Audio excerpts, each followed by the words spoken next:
Supreme court इसमें रिड्राफ्ट करने के लिए और इस बिल को तत्कालिक रूप से स्टे लगाने के लिए और इसको तब तक के लिए कैंसिल करने के लिए जल्दी ही जैसे ही प्रेसिडेंट ऑफ इंडिया का उसमें एक्ट बन के आ जाएगा वैसे ही चैलेंज होगा और पहले ही हियरिंग में सुप्रीम कोर्ट इन चीज़ों को डायरेक्शन देगी कि आप इन चीज़ों को लेके आइए, जो कि मैंने अभी प्रेस कॉन्फ्रेंस के माध्यम से पूरे देश की जनता को अवगत करा दिया और बता भी दिया है। अमित शाह ने कहा पूरा हिंदुस्तान ये जो है हिंदुओं का है, भारत हिंदुओं का है, इसमें मुस्लिम का अलग कानून, अलग जज, अलग वकील, ये कैसे हो सकता है? मुझे लगता है कि भारत देश के जो गृह मंत्री उनको कॉन्स्टिट्यूशन के बारे में अच्छे समझने की ज़रूरत है और उसमें स्पष्ट तरीके से लिखा है कि 1935 का जो एक्ट है कि भारत देश का मूल नागरिक कौन होता है और उस एक्ट के आधार पर भारत देश के जो नागरिक हैं वो सारे लोग आते हैं जो अभी वर्तमान में भारत देश के जनता को मान ही नहीं रहे सर, मुसलमानों को माने या ना माने कोई ना माने, पर एक्ट में है ना, वो एक्ट को हम लोग देखते हैं, हमसे उससे मतलब नहीं है कि वो कौन के व्यक्तिगत क्या कह रहा है। रद्द होने जा रहा है कि नहीं? करेक्ट, ये जैसे प्रेसिडेंट ऑफ इंडिया की सील सिग्नेचर लग के आ जाएगी और उस दिन से गजट में पब्लिश हो जाएगा, एक्ट लागू हो जाएगा, उस दिन से उसके नेक्स्ट डेज पर हम लोग सुप्रीम कोर्ट में आ रहे हैं, उसको चैलेंज कर रहे हैं। Thank you. देखिए, नरेंद्र मिश्रा जी सुप्रीम कोर्ट के लॉयर हैं जो वक्फ अमेंडमेंट बिल जो 2024 आया है उसको पूरी तरीके से सुप्रीम कोर्ट में चैलेंज देने जा रहे हैं। वो भी एक तरीके से समझिए कि ये मोदी शाह को चैलेंज देने जा रहा है, क्योंकि ये नाक की लड़ाई है, जेडीयू में बवाल हो रहा है, कई मेंबर ऑफ पार्लियामेंट छोड़ के जा रहे हैं, नीतीश जी को लगातार इस्तीफा दी जा रही है। सर, ये तो पूरा भूचाल वाली खबर है। मैं ये नहीं जानता कौन क्या कर रहा है, पर मैं देश के संविधान के साथ में खड़ा हूँ। जिस भी जनता के साथ अन्याय होगा उस सब के लिए रक्षा हम सब जैसे वकीलों का कर्तव्य है। अमित शाह को चैलेंज, हम अमित शाह, हमसे उससे मतलब नहीं। पार्लियामेंट में अमित शाह ही बस नहीं होते हैं, पार्लियामेंट में जो 540-42 जो मेंबर्स हैं पार्लियामेंट एमपीज वो सारे मेंबर्स होते हैं। राज्यसभा में 256 जो मेंबर्स होते हैं वो सारे मेंबर्स होते हैं। सबके बीच का विषय होता है। अब वहाँ मेजोरिटी में सबने पास किया तो उसमें अमित शाह एक रिस्पॉन्सिबल पर्सन नहीं है, उसमें पार्लियामेंट से पास यह बिल में बोला जाएगा, न कि फला व्यक्ति ने उसको पास किया, ये नहीं बोला जाता है। सोर्स कह रहे हैं कि कई स्टेट के वक्फ कमेटी के जो चेयरमैन है वो आपसे लगातार संपर्क कर रहे हैं, लगभग 32 के आसपास। कितने ने अभी तक संपर्क किया है, किनकी लड़ाई? मेरी लगभग सारे लोग हमारे संपर्क में आ चुके हैं। 32 वक्फ कमेटी के बहुत सारे लोग आ चुके हैं और इसको हम लोग बहुत जल्दी कर रहे हैं। मतलब आप लोग इंतजार करिए। तरफ से लड़ने वाले वकील हैं, ऐसा कह सकते हैं। चैलेंज देने वाले। हाँ, चैलेंज दे रहे हैं और ये भी है कि जो इलीगलिटीज़ है उसको जब तक पूरी तरीके से प्रॉपर फॉर्मेट में नहीं आएगा तब तक के लिए कैंसिल करने के लिए और इसके साथ में कोर्ट से डायरेक्शन के रीड्राफ्ट कराया जाए और इसके साथ में जो कमियां है उसको पूरा किया जाए। रद्द कैसे होगा सर? रद्द पे सवाल, क्योंकि बार बार यही आ रहा है कि रद्द सुप्रीम कोर्ट में होगा। आप उस दिन की हेयरिंग देखिए सारी चीज़ों की, आप सारी हेयरिंग को देखिए, उसके बाद हम करेंगे।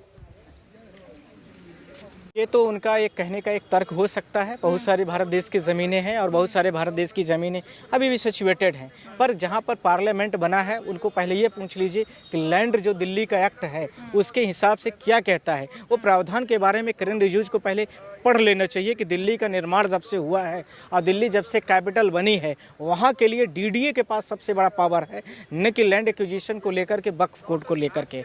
जहाँ पर दिल्ली की 3 चीज़ों को दिल्ली की सबसे ज़्यादा पावर है, लैंड एक्विजिशन को लेकर के डीडीए है जहाँ, उसी के साथ में आपको पुलिस का पावर दिया गया है, इसी के साथ में एक और है। ये तीनों चीज़ें जो है दिल्ली के जो सेंट्रल गवर्नमेंट है होम मिनिस्ट्रीज़ के अंडर में आता है। तो ये सारी चीज़ें पूरे देश की जनता को गुमराह करने के अलावा मुझे नहीं लगता कि कुछ और भी है। क्या सुप्रीम कोर्ट इस पर बड़ा फैसला सुनाएगा, क्योंकि इसी सुप्रीम कोर्ट से हमें उम्मीदें हैं? नहीं, ये तो आप लोग पूरा, मैं अभी आपसे श्योर कर रहा हूँ और आपके माध्यम से अभी बोल रहा हूँ, कोई भी भारत देश का कोई भी ऐसा कानून आज तक नहीं बना जिसको चैलेंज न किया जा सके। सवाल यह आ रहा है कि अभी उसमें प्रेसिडेंट ऑफ इंडिया की सील और सिग्नेचर नहीं हुई है, नोटिफिकेशन हो जाएगा, उसके बाद हम लोग तुरंत ही उसको आ जाएंगे। और इसमें सवाल यह है कि जो आर्टिकल 21 है उसमें स्पष्ट तरीके से लिखा गया है। आर्टिकल 226 में जो हाई कोर्ट में हम लोग चैलेंज करते हैं, आर्टिकल 32 में जो है स्पष्ट तरीके से लिखा है, और कॉन्स्टिट्यूशनल आर्टिकल्स 1 से लेकर के 32 फंडामेंटल राइट्स जो दिए गए हैं वो कंप्लीट तरीके से वायलेटेड हो रहे हैं। जुडिशियल पावर में डीएम के पास जुडिशियल पावर नहीं होता है, जुडिशियल के लिए जुडिशरी बैठी होती है। जुडिशियल पावर कहाँ पर इफेक्ट हो रहा है, मुझे लगता है प्रेसिडेंट ऑफ इंडिया को, अटॉर्नी जनरल ऑफ इंडिया जो है उनसे एक बार कंसर्न करना चाहिए। क्या इस ड्राफ्ट बिल को फिर से कंसर्न करने के लिए रिकमेंड करना चाहिए कि इस बिल में इन चीज़ों को, एक्ट को संशोधित करना है या नहीं करना है, फिर उसके बाद हम लोग इसमें तैयार हैं, हम लोग इस चीज़ के लिए खड़े हैं। कांग्रेस सांसद मोहम्मद जावेद ने एक याचिका दायर करके चुनौती दी है इस बिल को, तो आप भी नहीं, ये बिल का उन्होंने चैलेंज किया है। I am not saying this that, I am confirming it, ensure two year कि इन्होंने जो किया है वो बिल को, संशोधित बिल को किया, इस नॉट एक्ट। हम एक्ट को चैलेंज करने चल रहे हैं, हम दोनों को क्लैरिफाइड कर देते हैं। उन्होंने क्या किया हम नहीं जानते हैं, क्या आप जो बता रहे होंगे। अभी ये बिल है, प्रेसिडेंट ऑफ इंडिया जैसे ही एक्ट वो उसमें सिग्नेचर कर देंगे, उस दिन से वो एक्ट बन जाएगा, पूरे देश में लागू हो जाएगा। जब लागू होगा तब तो हमें ग्रेवियांस पता चलेगा, उसको हम चैलेंज करने चल रहे हैं। किसने क्या किया हमसे उससे मतलब नहीं है, हम अपने प्रॉपर फॉर्मेट में हैं। Please, thank you. किसी का कुछ प्रश्न है? सरकार जो लगातार कह रही है कि ये मुसलमानों के हित में है और जो पिछड़े हैं, पसमानदा हैं, उनके लिए भी बेहतरी के लिए सरकार इसमें संशोधन लेकर आ रही है। जेपीसी ने लगभग लंबा मंथन करने के बाद इसमें सुधार किए हैं। तो इसका मतलब आप जैसे जो ज्ञाता है न्याय के, कानूनविद लोगों को भी भरोसा नहीं है सरकार की बातों पर? नहीं, मैं सरकार की बातों को मैंने डिनाई नहीं किया है। मैंने पहले मैंने जो पीसी किया उसमें बोला है कि पार्लियामेंट के पास पावर है किसी भी बिल को ले आना, एक्ट को बनाना, संशोधन करना, अमेंडमेंट करना, ये सारे उनके पास राइट्स दिए गए हैं।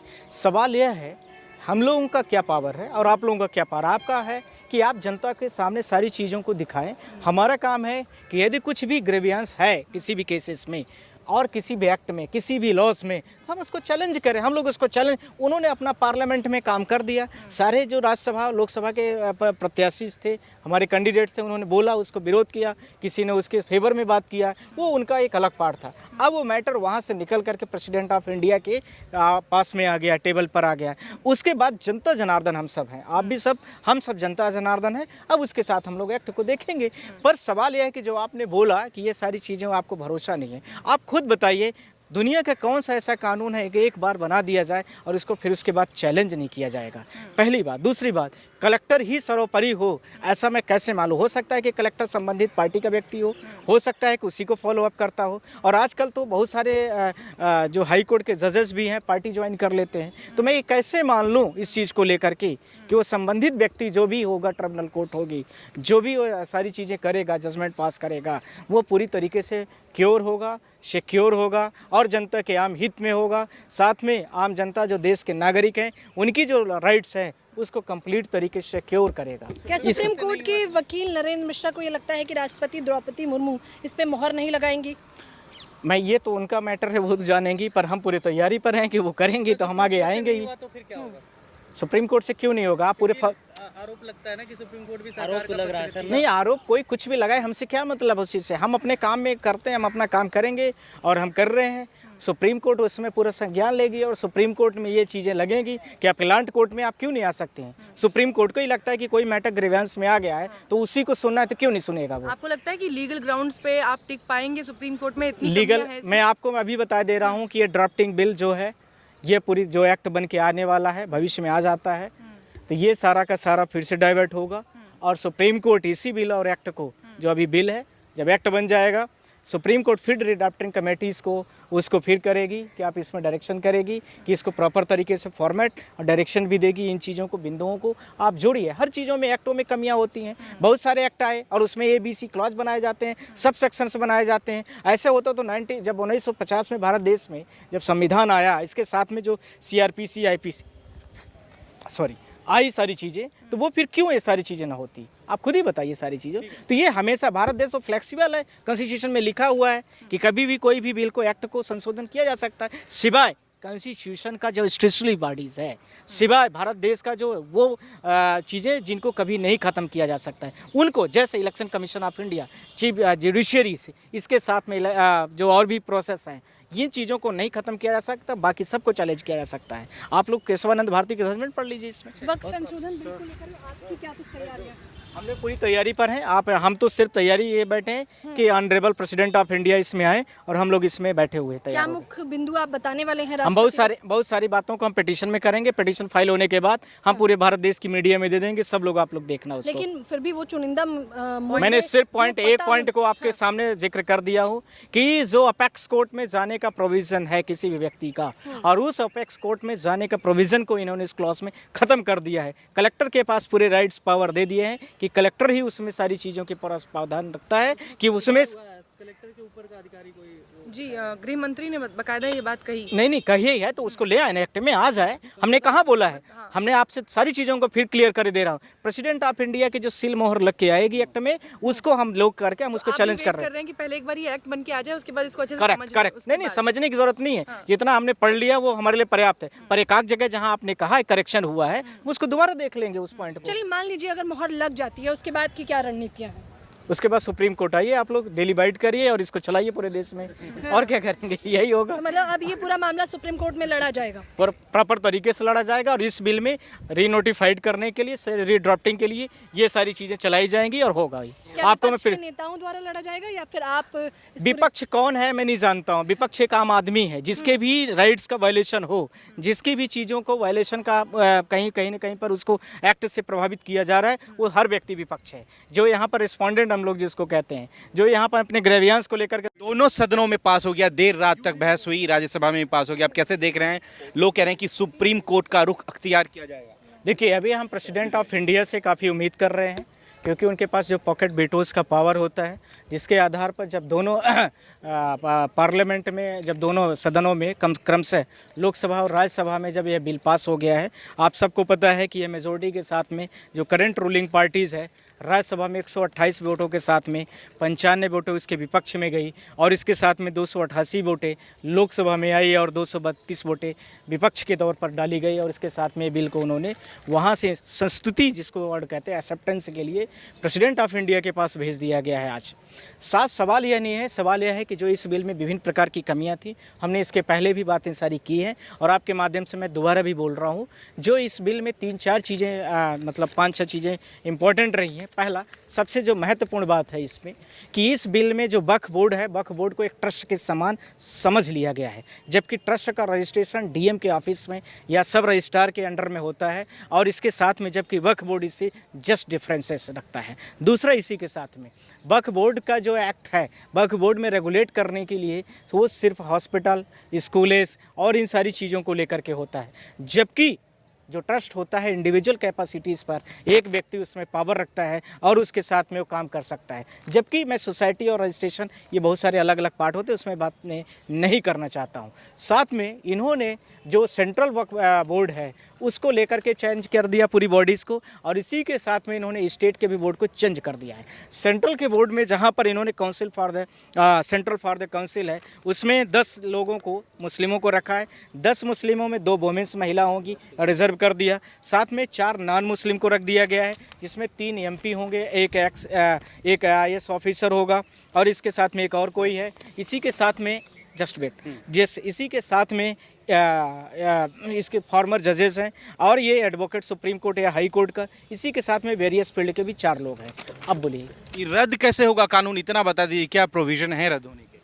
कोई भी एक्ट हो, पहले तो अभी सुप्रीम कोर्ट का पावर तब आएगा जब प्रेसिडेंट ऑफ इंडिया उसको नोटिफाइड कर देंगी और वो गजट में आ जाएगा। अभी वो सिर्फ सुप्रीम कोर्ट ऑफ इंडिया के पास अभी नहीं पहुंचा है, पर ये जिन चीज़ों पर हम लोग इसको चैलेंज करने जा रहे हैं वो इसमें सबसे महत्वपूर्ण मुद्दा है कि ये जो मैंने आपको सारी चीज़ों को बोला है, वक्फ बोर्ड का जो एक्ट है, उस एक्ट को डाइल्यूट करने का, सुनने का और उसके साथ में सारी चीज़ों को मैनेज करने का पावर पूरे डीएम को दे दिया गया है। यह सबसे बड़ा सवाल है पूरे भारत देश के लिए। डीएम के बाद जो डीएम ने, बाय द वे सपोज करिए डीएम ने आपके अगेंस्ट में जजमेंट दे दिया, तो उस जजमेंट को आप किसी भी ट्रिब्यूनल में, किसी भी अपीलेंट अथॉरिटीज़ में, इवन सिविल न्यायालय में तो जा ही नहीं सकते हैं।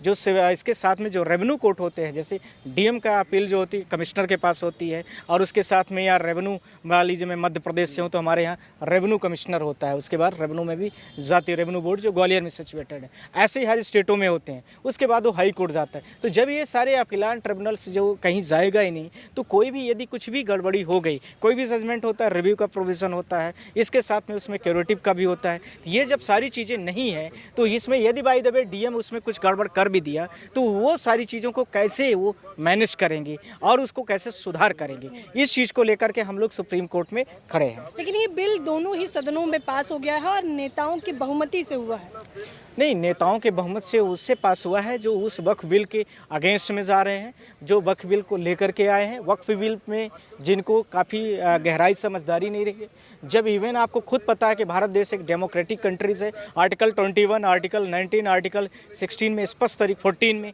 इक्वलिटी बिफोर द लॉ दिया गया है। हर चीज़ों में सारी चीज़ें स्पष्ट कर दी गई है कि कोई भी भारत देश में न्यायालय होगा वो अपीलेंट कोर्ट के लिए भी मूव करेगा, even apex court of India तक के आने का जो रास्ता है वो कंप्लीट तरीके से निचली अदालत में ही बंद कर दिया गया, जो कि स्पष्ट करता है कि किसी माइनॉरिटीज़, किसी कम्युनिटीज़ के स्पेशल टारगेट को प्रोविज़न किया गया है। जबकि भारत देश में बहुतायत तरीके से विभिन्न प्रकार के, जैसा कि हमारे जो माइनॉरिटीज़ मिनिस्टर रहे हैं किरेन रिजिजू जी, जिन्होंने बिल को ही प्रेजेंट किया है, और उनके साथ में आपने देखा है कि वहाँ की चाइना की ज़मीनों ने कितना कब्जा कर लिया, पर उस पर उन्होंने कोई भी एक कमेंट तक नहीं किया। पर उन्होंने वक्फ बोर्ड को थर्ड लार्जेस्ट ये बता करके पूरे भारत देश के कम्युनिटीज़ को गुमराह किया है, जबकि ऐसा है नहीं। चीज़ें कुछ और भी हैं। हिंदूस में भी बहुत सारे मंदिर होते हैं, बहुत सारी चीज़ें हैं, और ये बहुत सारी चीज़ें अलग हैं, पर उन्होंने गलत डेटा पेश किया है और लोगों की जो लीगल फॉर्मेलिटीज़ है उसको उन्होंने पूरा कंप्लीट तरीके से